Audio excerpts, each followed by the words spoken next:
Vous écoutez RTL. RTL vous en parle déjà. Rémi Sulmon. 8h16, bonjour Rémi. Bonjour Yves, bonjour à tous. Alors ce matin Rémi, vous nous parlez déjà d'une révolution numérique qui pourrait nous permettre demain de nous passer des banques ou bien d'acheter une maison sans notaire, bref de faire sans ces intermédiaires. Cette énorme révolution qui pourrait bouleverser nos vies porte un nom, la blockchain. Oui, vous vous souvenez Yves de la première fois que vous avez entendu le mot Internet? Oui. Eh bien vous vous souviendrez de la première fois que vous avez entendu le mot blockchain, la chaîne de blocs en français.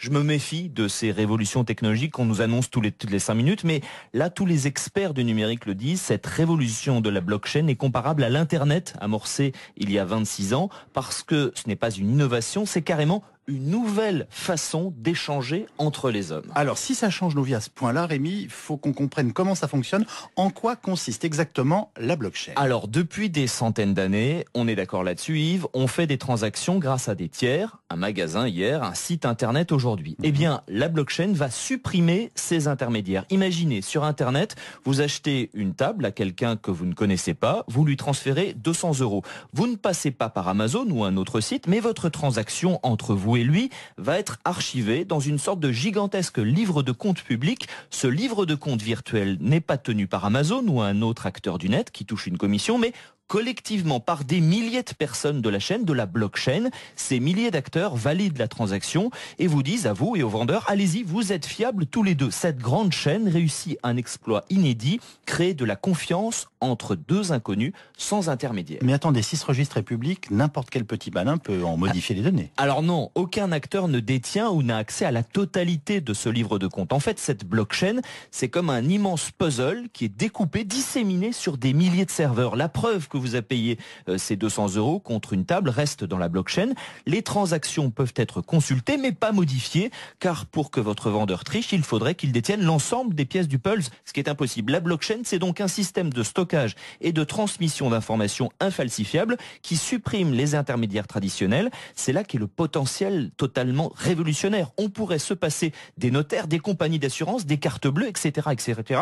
Le champ d'application est infini. Vous êtes donc en train de nous dire que les banques qu'on connaît peuvent disparaître et que Google peut lui aussi disparaître. Alors je vous annonce la mort de personne, moi. Mais ces acteurs ont effectivement du souci à se faire et ils cherchent déjà la parade, car certaines expérimentations de blockchain existent. Dans certains pays pauvres, on utilise par exemple le système pour établir des cadastres. La blockchain pourrait vraiment commencer à changer nos vies dans 10 ans. On va effectivement vers une nouvelle forme d'économie qui peut contourner les géants de la Silicon Valley, prédit Gilles Babinet, un des experts français du numérique les plus pointus.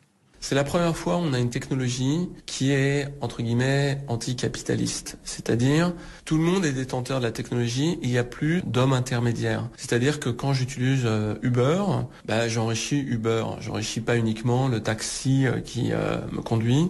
Et là, on peut faire un Uber sans Uber. C'est-à-dire que 100% de l'argent que je vais donner va aller au taxi. Et ça, c'est quelque chose qui est révolutionnaire. On pourrait donc voir une flotte de taxis, Yves, sans Uber et sans entreprise.